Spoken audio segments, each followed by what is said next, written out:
Ito pala yung isang entrance ng Tel Aviv Central Bus Station.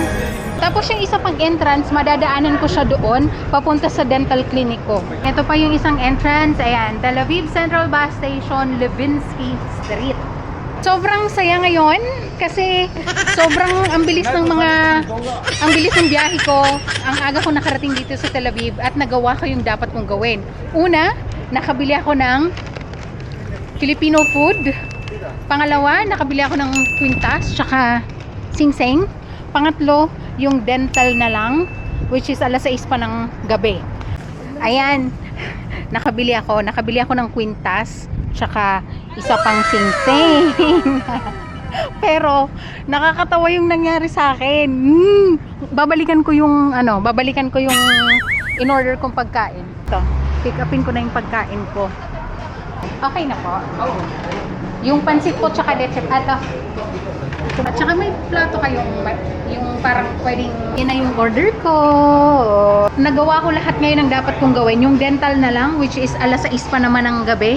Pero 5:25 pa lang. I still have a few minutes pa para pwede pa nga akong kumain kaya lang hindi pa ako gutom. Ang aga ko pa, sana ma-entertain ka agad ako kasi maaga pa.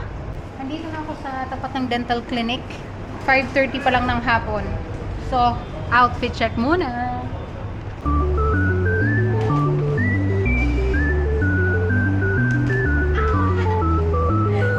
Ang saya-saya. So, ikukwento ko na lang pala muna yung nangyari sa akin dun sa bilihan ng alahas. Ganito kasi yun. Bili muna ako ng pagkain ko. Nagbayad ako ng 104 shekels. Tapos yung natitirang cash ko, yun na yung ipinabili ko ng alahas.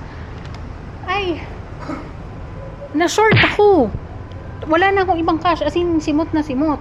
Bali, kulang ako ng 7 shekels dun sa total bill ko. Kulang ako ng 7 shekels. Yun.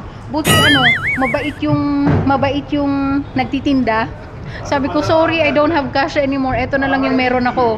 Kulang ng 7 shekels. Ayun, buti tinanggap naman niya. Okay na daw. Tapos, binigyan niya pa ako ng gift or matana. Eto, parang lang naman siya. Ano tawag doon? Hikaw na sterilized. Yung parang sa mga baby na hikaw. Yun, binigyan niya ako 2. Last time nung bumili ako sa kanya, binigyan niya ako ng 1. Sa eto na yung ginamit ko na kasi wala akong hikaw na pang everyday.